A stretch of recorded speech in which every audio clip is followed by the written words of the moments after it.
우리는 지난 시간에 에베소서 1장 후반부에서 하나님의 능력이 세상에 드러났다라고 하는 사도 바울의 증언을 들었습니다. 바울은 하나님의 능력이 피조 세계의 승리라고 하는 것을 통해서 드러났다, 나타났다고 하는 것을 그 당시 유대인들이 매우 잘 알고 있었을 시편 110편의 다윗의 시편을 비교적 자유롭게 인용하면서 표현해 주었습니다. 곧 예수 그리스도께서 세상의 통치자들에게 승리를 거두시고 하늘 위에 올리셔서 우주의 주님으로 인정되셨다고 하는 것입니다. 이 하나님의 위대한 능력, 또 하나님의 이 위대한 승리가 예수님의 죽으심과 부활이라고 하는 매우 구체적인 방법을 통해서 드러났다, 이렇게 바울은 주장했습니다. 그것을 사도 바울이 1장 20절에서 지난주에 이렇게 표현했죠. 여러분 1장 20절을 한번 같이 읽어보실까요? 여기 보면 하나님의 능력이 그리스도 안에서 역사하셔서 죽은 자 가운데서 그를 다시 살리셨고 하늘에서 자기 오른편에 앉히셨다.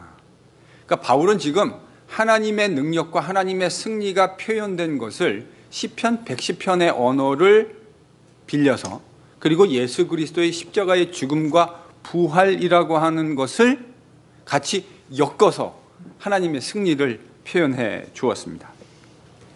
그렇게 십자가에 죽고 부활하시고 온 우주의 주인으로 인정되셔서 하나님의 보좌 우편에 앉으신 만유의 주, 승리하신 주님을 하나님은 만물의 머리가 되게 하셨고 그 만물의 머리가 되신 그리스도를 교회에 주셨다. 이것이 22절 하반절에 대한 바울의 원래 표현이다라고 제가 지난 시간에 말씀드렸습니다. 즉 바울은 그리스도 예수 안에서 하나님께서 선지자를 통해서 다윗을 통해 약속하셨던 그 승리를 그리스도에게 실제로 주셨다, 지금 이렇게 1장에서 말했던 겁니다. 그리고 그런 주님, 만유의 주인으로 머리로 인정되신 주님을 하나님이 교회에 주셨다, 이렇게 이제 이야기했습니다. 오늘 바울은 2장 전반에 걸쳐서 바로 그 하나님의 능력, 즉 세상에 대한 하나님의 승리가 우리와는 어떤 연관성이 있는가를 2장 전반에 걸쳐서 서술해 가기 시작합니다.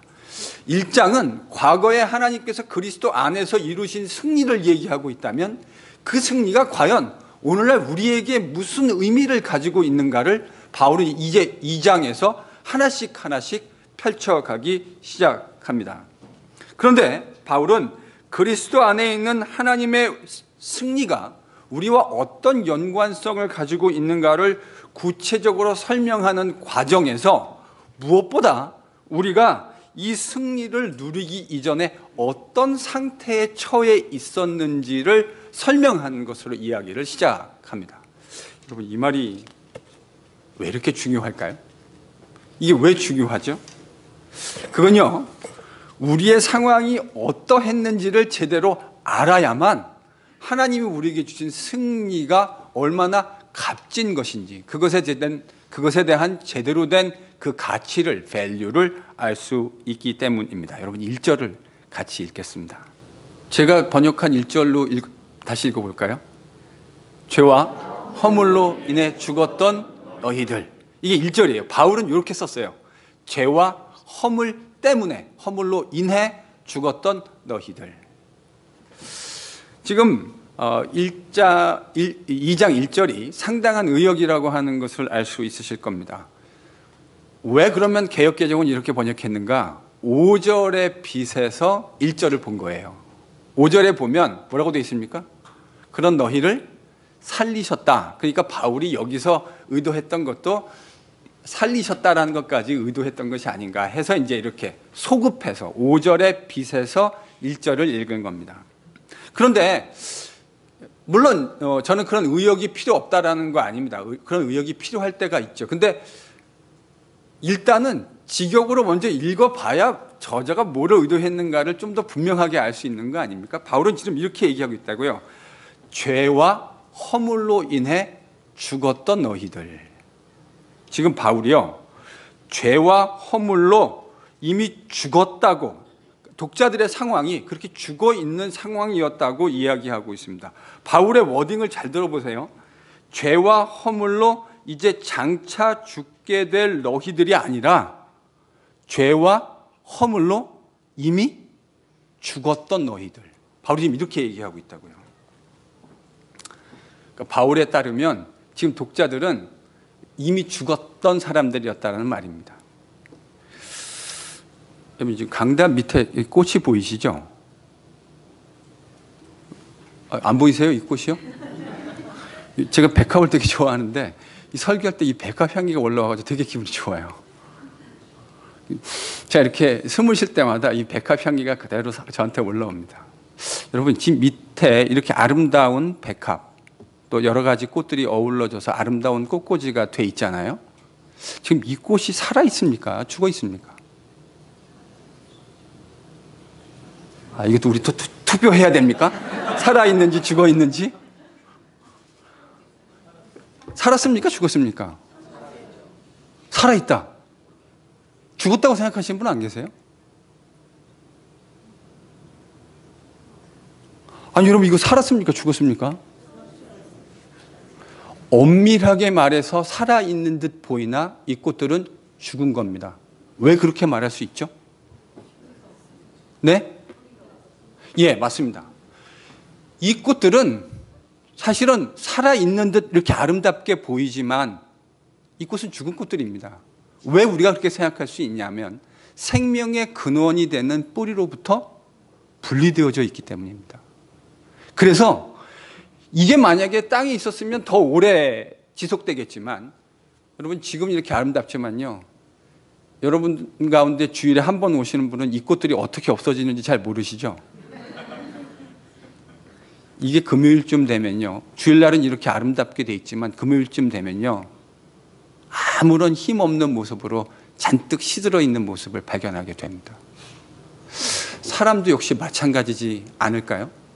그 라이프 스팬이, 그러니까 우리가 죽었다고 하는 것을 최종적으로 확인하기까지 걸리는 시간이 다를 뿐이지 개들은 대략 한 10몇 년을 살고요. 그렇죠? 사람은요? 10편, 90편에 따르면 사람의 인생이 70년이고 강건해야 80년이다. 물론 여기 80년을 더 사신 분도 계시지만요. 그게 성경이 우리에게 일반적으로 보편적으로 얘기해 주는 인간의 라이프 스팬 아닙니까? 이미요 우리는 죽은 사람들이에요. 그 죽었다고 하는 것을 최종적으로 확인할 때까지 불과 70에서 80년이면 거의 대부분의 사람들의 그 죽음이 확인되어집니다. 우리는 죽어서 죽는 게 아니라 이미 죽었기 때문에 그 죽음을 확인하는 과정이 남아 있는 거죠. 지금 바울이 그 얘기를 하고 있는 거예요. 너희가 이미 너희의 죄와 허물로 인해서 이미 죽어 있는 사람들이었다. 하나님의 말씀에 틀림없는 진리 위에 근거해 있는 것 아니겠습니까? 죄의 삭은 사망이라 말씀하셨으니 죄를 진 인간들 모두가 다 죽는 것이 지극히 당연한 이야기겠죠. 바울이 지금 그 이야기를 하고 있는 것입니다. 그는 바울의 독자들이 이미 앞으로 죽을 사람들이 아니라 이미 죽어 있는 사람들이었다고 선언한 것입니다. 바울은 이미 죽어 있는 인류의 상태가 어떤 모습이었는지를 2절과 3절에서 설명하기 시작합니다. 먼저 여러분 2절을 읽겠습니다. 여러분 바울은 이미 죽은 인류가 어떻게 살았다고 지금 고발하고 있습니까? 불순종의 아들들 가운데 역사하고 있는 영을 따라서 살았다. 바울이 지금 이렇게 표현하고 있어요. 여러분 원래 우리가 창세기를 보면 하나님이 원래 인류를 만드신 목적이 어떤 건지 저희들이 잘 알고 있지 않습니까? 하나님은 인류를 왜 만드셨죠? 하나님과 교제하고 그분의 음성을 듣고 그분이 하시는 말씀을 따라서 하나님이 하시는 그 음성을 따라서 살도록 만드셨잖아요. 그런데 죄 때문에 죽은 인류는 뭘 따라 살게 되었다고요? 그 하나님의 음성을 따라 살지 않고요, 이제 불순종의 아들들 가운데 역사하는 영, 바울에게 있어서 이 영이란 사탄과 다른 것이 아닙니다. 그래서 우리는 더 이상 하나님과 교제하고 하나님의 음성을 따라 살지 않고 사탄이 우리에게 속삭이는 그 음성을 따라서 살 수밖에 없게 되어졌다. 그것이 바울이 죽은 사람들이 어떻게 살아가고 있는지를 이야기하고 있는 내용입니다. 그래서 바울은 사탄이 불순종의 아들 가운데 역사하는 영이다, 이렇게 지금 표현해 주고 있죠. 즉 하나님을 떠나 이미 죽은 인류는 하나님을 따라 살지 않고 그분과 교제하며 그분의 음성을 따라 살지 않고 자신들 가운데 역사하고 있는 사탄의 영을 따라 살게 된 겁니다. 바울은 지금 그렇게 이야기하고 있어요. 그러면 이런 사탄의 영을 따라 사는 사람들에게 어떠한 일이 일어나는가? 바울은 그것을 3절에서 표현해 주고 있습니다. 여러분 3절을 보십시오. 여러분 제가 번역한 거를 한번 읽어볼까요? 3절 제 번역으로 좀 읽겠습니다. 여러분 지금 3절을 보면 바울이 전에 우리도 다 그 가운데서 이렇게 해놨는데 이 대명사가 불분명할 때가 되게 많아요. 그 가운데 그러면 저게 문맥 속에서 분명한 건 불순종의 아들들입니다. 이건 뭐 문맥으로도 그렇고 또 그 안에 사용된 대명사의 성과 수와 격을 비교해 보면 그 바울이 그를 통해서 뭘 표현한 건가? 이건 틀림없이 불순종의 아들들입니다. 이제 그렇게 정확하게 명사가 맞는 게 그 단어 하나밖에 없어요. 자, 그러면 우리가 어떻게 살았다고요? 전에 우리 모두도 다 그 불순종의 아들들 가운데서 뭐를 따라요? 우리 육체. 근데 제가 그 앞에다가 뭐라고 표현해놨죠? 죽은. 그러니까 육체라고 표현할 때 그 두 단어 앞에다 다 뭐라고 표현했냐면 지금 죽은이라는 어구를 표현해놨습니다. 왜 그렇게 했는가? 바울이요, 사람의 육체라고 얘기할 때 이 육체를 두 가지 언어로 표현합니다. 그러니까 바울이 헬라말로 이 육체를 표현했을 때 두 가지 언어예요. 하나는 소마라는 단어를 사용하고요, 또 하나는 사르크스라는 말을 사용합니다. 그런데 바울에게 있어서 이 두 단어는 한국말로 번역하면 둘 다 육체 이렇게 번역할 수 있는데 그 의미는 완전히 달라요.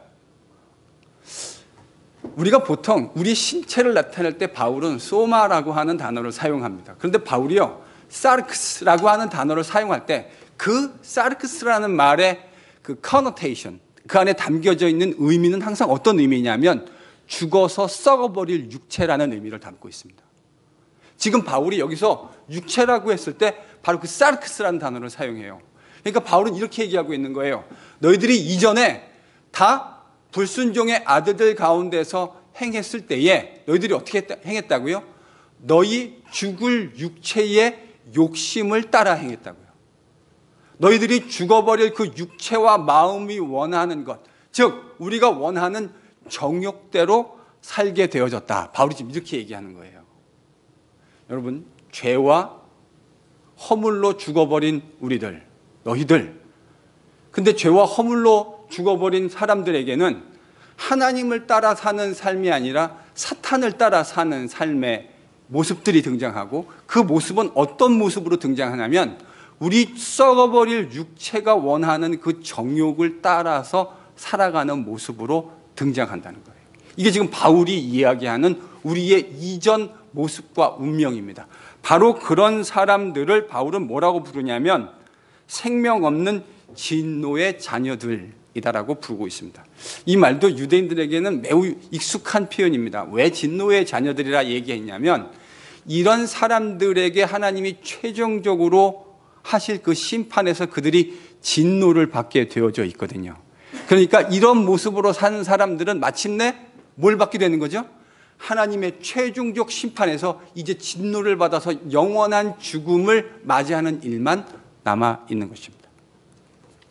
바로 이것이 그리스도 안에 있기 전에 누구의 운명이라고요? 저와 여러분의 모든 인류의 운명이었습니다.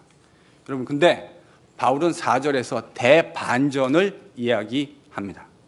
이건요, 흡사 로마서 3장 21절을 읽는 것 같아요. 여러분 나중에 로마서 3장 21절을 읽으시면 3장 20절까지 바울의 톤과 21절 이후의 바울의 톤이 완전히 달라집니다. 저는 그와 유사한 일이 지금 에베소서 2장에서도 발견되어진다고 생각해요. 여러분 1절에서 3절까지 읽으면 우리에게 소망이 있습니까? 없습니까? 없습니다. 우리는 이미 죽었습니다. 여러분 죽어있는 사람에게 무슨 소망이 있습니까? 그리고 그 죽은 것을 최종적으로 확인해주는 하나님의 진노의 심판만 남아 있습니다. 여기에 무슨 소망이 있겠습니까? 아무 소망이 없죠. 그런데 바울이요 4절에서 6절에 완전히 다른 이런 운명과는 비교할 수 없는 완전히 새로운 이야기를 합니다. 그런데 잘 읽어보시면 우리 개역개정의 번역과 제4절 번역 사이에 근본적으로 다른 게 가장 두드러진 시작이 좀 다르죠. 어떻게 제가 번역해놨죠? 그런데 바울이요 4절을 원문에서는 대라고 하는 접속사 컨정션을 가지고 시작합니다. 이거는 바울뿐만 아니라 신약에 있는 모든 저자들이 앞에 있는 내용과 두드러지게 구분되어지는 컨트라스팅 되는 다른 개념을 설명할 때 항상 사용하는 어구입니다. 근데 우리 개정은 그걸 번역을 안 해놨어요. 물론 그 단어가 없다고 해서 개념이 없는 것은 아니지만 그 단어를 번역해주면 사실은 훨씬 더 선명해지는데 그래서 제가 이제 이걸 번역을 해놨습니다. 그러나 혹은 그런데 이렇게 시작하는 거죠. 무슨 말을 하는 거죠? 그렇게 하나님을 떠난 우리 모두가 최종적인 하나님의 진노의 심판을 받아야 하는 것이 마땅한데 그런데 우리를 긍휼히 여기시는 그 긍휼이 풍성하신 우리를 사랑하시는 그 아버지 하나님의 사랑 때문에 하나님이 완전히 다른 일을 시작하셨습니다. 바울이 지금 이렇게 이야기하고 있는 것입니다. 그러면 하나님이 완전히 새롭게 시작하신 일이 무엇인가? 여러분 그게 바로 5절과 6절에 표현되어져 있습니다. 5절과 6절을 같이 읽죠. 여러분 지금 5절, 6절을 제 번역으로도 좀 한번 읽어볼까요? 같이 읽습니다. 시작.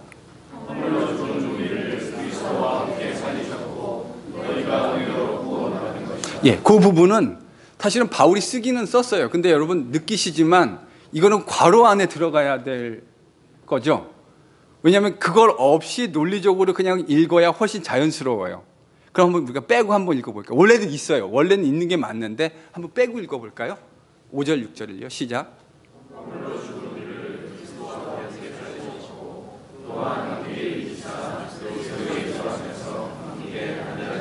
앉히셨다.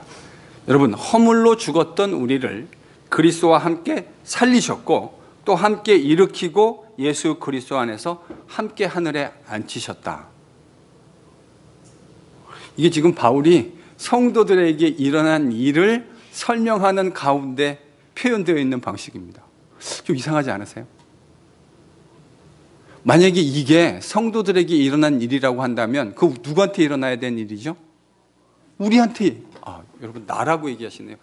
우리라고 표현해 주시면 더 좋겠죠. 그렇죠? 우리에게. 왜냐하면 나만 그걸 누리는 건 아니고 우리가 다 누리는 거니까. 분명히 우리에게 일어난 일을 이야기하고 있는 것 같은데 여러분 이 이야기를 들으시면 우리에게 일어난 것처럼 들립니까? 그렇지 않은 것처럼 들립니까? 왜 아닌 것처럼 들리죠? 강 집사님은 지금 하늘 위에 앉아 계신 게 아니라 NGPC 교회 예배당 표에 앉아 계시잖아요. 그러니까 저 얘기가 우리한테 마치 우리랑 관계없는 것처럼 있더라도 사실은 먼 훗날에 경험할 어떤 것인 것처럼 들린다고요. 맞습니까? 그런데요, 그렇게 우리가 얼마든지 생각할 수 있는데 사실은요, 이런 생각에 대한 대답은 이미 저희가 지난주에 커버했습니다. 왜냐하면 지금 여러분이 이 에베소서 2장 5절 6절을 읽으시면서 몇 절이 마음속에 확 떠올라야 되는 거죠? 1장 20절입니다. 1장 20절이고 여러분 1장 20절을 다시 한번 잘 읽겠습니다. 그리고 우리가 다시 5절 6절을 돌아오겠습니다. 그러니까 지금 이 대목이 뭐냐면 하나님의 능력이 어떻게 나타났는가를 바울이 이야기하는 맥락이었잖아요. 능력이 어떻게 나왔다고요?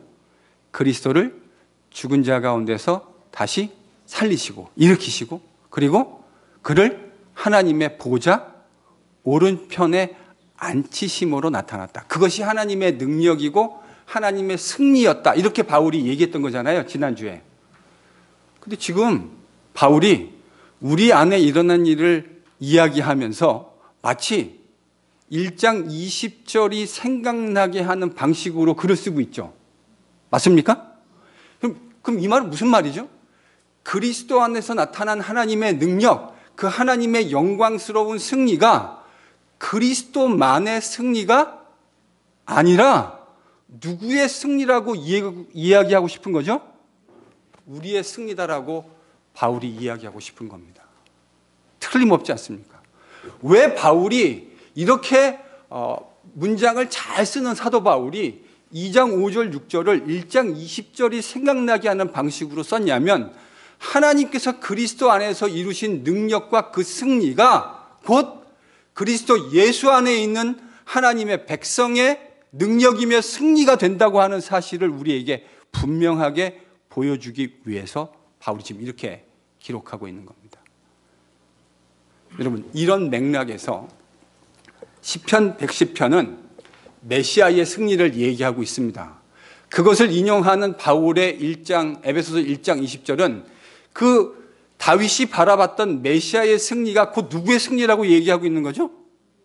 예수 그리스도의 승리이고 그 예수 그리스도의 승리가 오늘 2장 5절 6절에서의 관점으로 보면 그 승리가 곧 누구의 승리가 되는 거예요?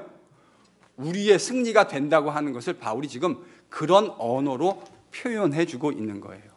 왜냐하면 이 언어가 바울의 창작이 아니고 이미 유대인들 가운데 매우 유명했던 시편 110편의 자유로운 인형이라고요. 그것이 하나님의 승리가 예수님의 승리가 되어졌고 그 예수님의 승리가 곧 누구의 승리라고요? 우리의 승리가 된다고 하는 것. 바울이 지금 이렇게 표현해주고 있는 겁니다.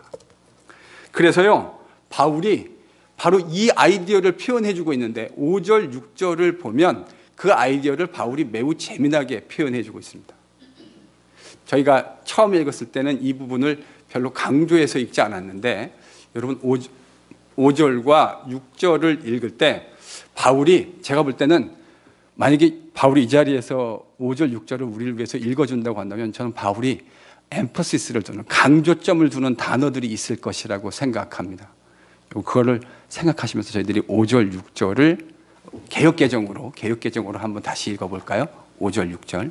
바울이 어느 단어에서 강조를 해서 읽었을는지 생각하면서 같이 읽습니다. 시작. 그리스도께 또 함께 일으키사 그리스도 예수 안에서 함께 하늘에 앉히셨다. 여러분 지금 이 짧은 하나의 문장에서 바울이 어떤 단어를 3번에 걸쳐서 반복하고 있죠? 함께. 여러분 함께. 어떤 사람이 같은 단어를 한 문장 안에서 3번이나 반복해서 사용한다고 한다는 것은 무슨 의미를 가지죠? Repetition means emphasis, 강조점, 중요하다. 지금 사도 바울은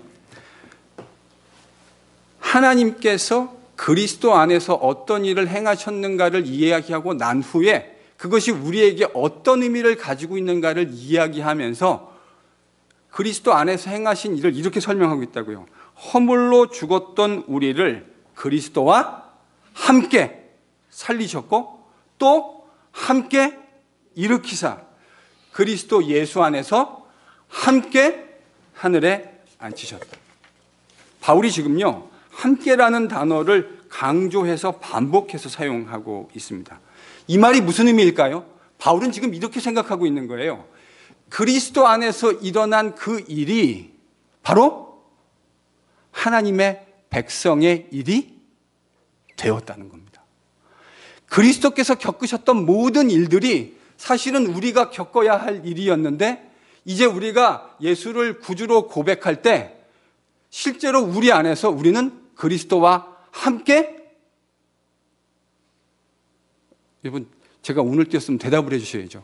그리스도와 함께 죽고 그리스도와 함께 다시 살리심을 받아 그리스도와 함께 영광스러운 승리에 동참하게 되는 겁니다. 바울이 지금 그 이야기를 하고 있는 거예요. 그런 의미에서 예수님 안에 나타난 능력, 즉 하나님의 승리는 곧 우리의 승리입니다. 믿으실 수 있는 은혜가 있기를 바랍니다.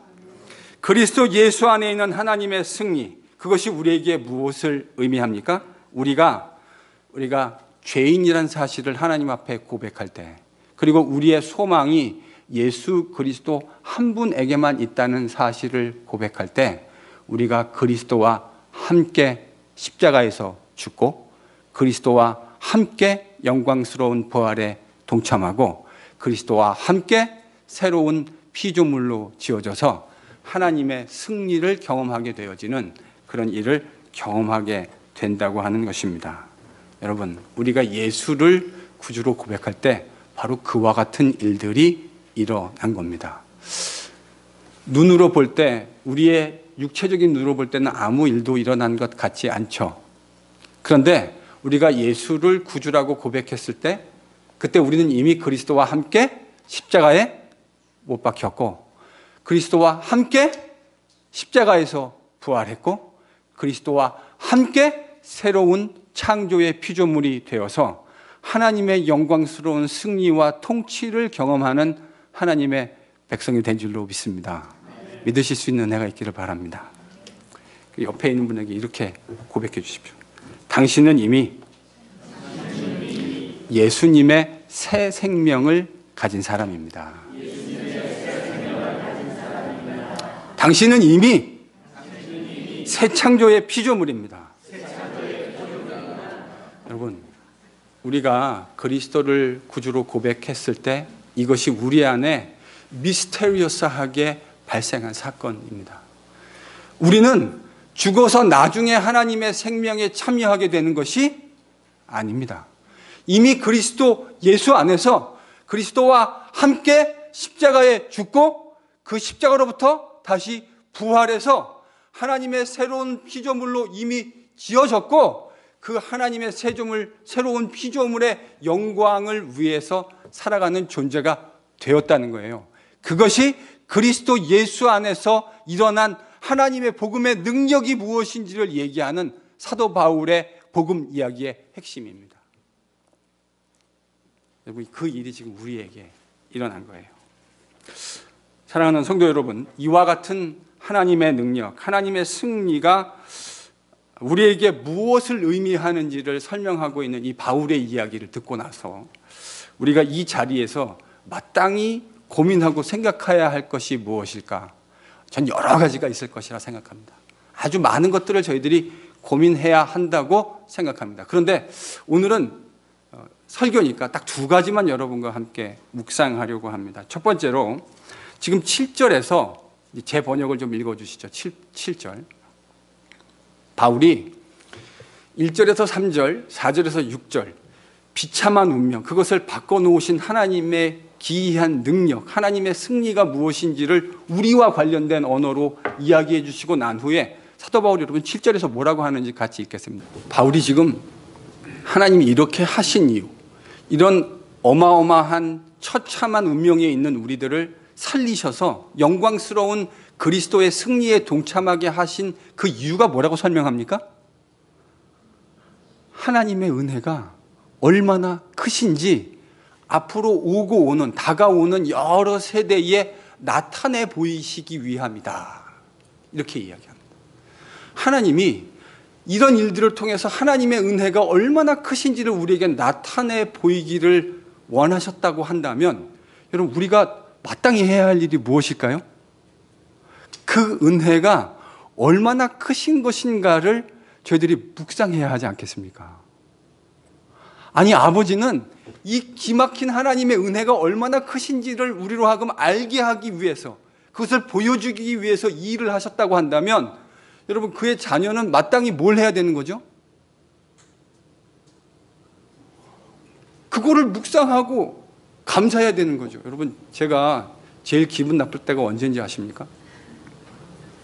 제가 저희 식구들하고 간혹 바깥에서 식사를 할 때가 있습니다. 그럼 저는 정말 열심히 일했거든요. 성실하게 열심히 일해서 우리 가족들이 기쁘고 즐거운 시간을 가지기 위해서. 여러분, 그러면 아빠의 마음이 어떤 거죠? 밥 먹기 전에 Thank you, Dad. 이 말 한마디만 해주면 내 마음이 너무 편하고 감사한데 이놈의 식구들은 밥을 먹을 때요. 그 쉬운 Thank you, Dad.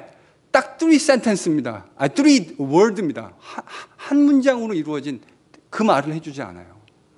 이게 저를 얼마나 낙담하게 만드는지 아십니까? 저는 밥 먹는 내내 우울해요. 말하지 않지만 정말 밥 먹는 내내 우울해요. 야, 이 말을 한마디 해주는 사람이 우리 이 패밀리 중에 아무도 없네. 하나님은요, 그 하나님의 은혜가 얼마나 크신 건가를 보여주시기 위해서 이 일을 하셨다고요. 그런데 하나님의 백성들은 그 하나님의 은혜가 얼마나 큰지를 묵상하는 일에 너무나 관심이 적은 것 같아요. 여러분, 하나님의 은혜가 얼마나 크신지를 정말 자주 묵상하실 수 있기를 바랍니다. 하루에도요, 몇 번씩 묵상하십시오. 그러면요, 마음속에서 뭐가 터져나오는지 아십니까? 감사가 터져나옵니다. 하나님의 은혜가 얼마나 크신지, 내 삶 속에서 베풀어 주시는 그의 은혜가 얼마나 큰지를 묵상하면 묵상할수록 마음속에 감사가 터져나오게 된다고요. 여러분, 이렇게 하나님의 은혜를 묵상하고 감사가 터져나오면 어떤 삶을 살게 되는지 아십니까? 바울이 2절에서 얘기했던 것과 완전히 다른 삶을 살게 되어집니다. 여러분, 2절, 3절의 사람들은 뭘 생각하고 살았죠? 자기 썩어질 육체의 정욕과 욕심을 따라서 그것만 생각하며 살았잖아요. 그런데요, 하나님이 우리에게 베푸신 은혜를 기억하고 묵상하는 사람들은 더 이상 뭐를 위해 살지 않습니까? 우리의 육체의 욕심을 위해서 살지 않습니다. 너무 당연한 일 아닙니까? 존재가 달라졌고 완전히 새로운 사람으로 빚어졌는데 이전과 똑같은 모습으로 산다는 게 말이 되지 않지요. 여러분, 사고가 변하고 그의 생각이 변하면 언젠가 반드시 행동은 변하게 되어져 있습니다. 그래서 저는 감정에 호소하는 거 별로 호소하고 싶지 않아요. 왜냐하면 감정에 호소하는 거는요, 오늘 아침에 제가 감정에 호소하면 오늘 밤에 김무철 집사님 마음이 달라지실 수 있거든요. 그런데요, 이론에 근거해 있고 진리 위에 근거해 있는 건요, 그렇게 해서 한번 설득이 되면요, 그 사람을 막아낼 수 있는 재간이 없습니다. 그래서 초대교회 성도들은 세상이 감당할 수 없는 사람들이었습니다. 왜? 이 진리에 붙들려 있었기 때문에요. 사랑하는 성도 여러분, 그러니까요, 이제 우리 세상에 썩어질 것들, 세상에 있는 사람들이 고민하고 추구하고 생각하는 것과 똑같은 것들만을 생각하는 모습을 좀 벗어버리십시다.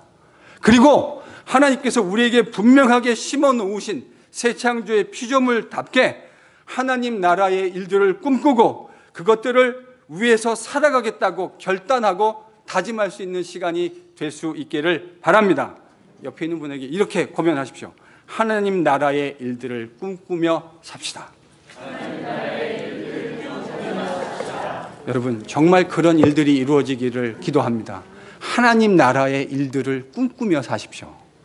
세상에 있는 사람들과 똑같은 것들을 고민하며 살지 않으실 수 있기를 바랍니다. 그건요, 새창조의 피조물에게 너무나도 어울리지 않는 모습입니다. 새창조의 피조물은 하나님 나라의 일들을 꿈꾸며 살기 시작합니다. 여러분, 그런 일들이 우리 안에서 더욱더 왕성한 모습으로 이루어져 갈 수 있기를 축복합니다. 여러분, 둘째로 우리가 생각해야 할 건 이거 같아요. 이런 하나님의 승리를 깨닫는 사람, 바울은 하나님의 이런 기막힌 은혜가 어떤 것인지를 보여주시기 위해서 하나님이 이 일을 행하셨다고 한다면, 여러분, 그 하나님의 백성으로 새 창조의 피조물로 지음받은 우리들도 우리만 그것을 누리는 것이 아니라 그것을 다른 사람들에게 마땅히 하나님의 그 측량할 수 없으신 은혜, 우리가 상상할 수도 없으신 그 은혜를 마땅히 증거하고 전하는 모습으로 살아야 하지 않겠습니까? 우리의 말만이 아니라 우리의 행동을 통해서 증거하는 모습으로 살아야 하지 않겠습니까? 사도 바울은요, 이 이야기를 6장 19절에서 이렇게 했습니다. 여러분, 나중에 저희들이 읽겠지만 에베소서 6장 19절 같이 한번 찾아보겠습니다. 지금 바울이 에베소 교회 성도들에게 자신을 위해서 기도해달라고 부탁하고 있잖아요. 어디서요? 감옥에서요. 아마도 로마 감옥에서. 근데 우리 같으면 이때 중보 기도 내용이 이런 거 아니겠습니까? 제가 만약에 복음을 전하다가 감옥에 갇히면 제가 우리 NGP 성도들에게 이렇게 편지 보낼 것 같아요. 성도님들, 제가 지금 억울하게 복음을 전하다 감옥에 갇혔습니다.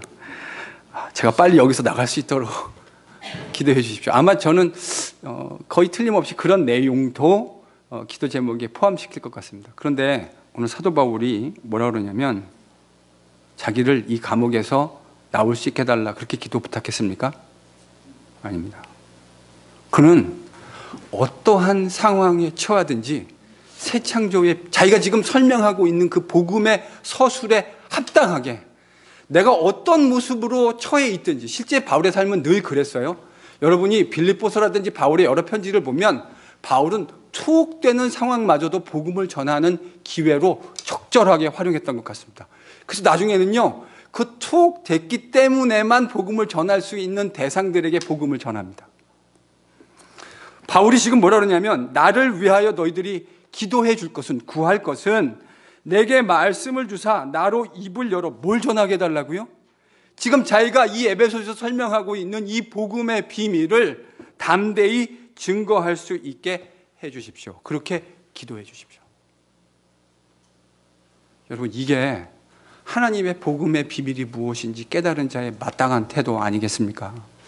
우리만 그 은혜를 누리고 잘 살고 잘 먹다가 죽어서 천국에 가겠다는 것이 아니라 그 하나님의 은혜를 여전히 어두움 가운데 있고 사망의 그늘에 있는 사람들에게 전해서 그들도 그리스도와 함께 죽고 그리스도와 함께 부활해서 새 창조의 피조물로 세워지는 그 아름다운 일들 할 수 있게 해달라고 에베소 교회 성도들에게 기도로 부탁하고 있지 않습니까?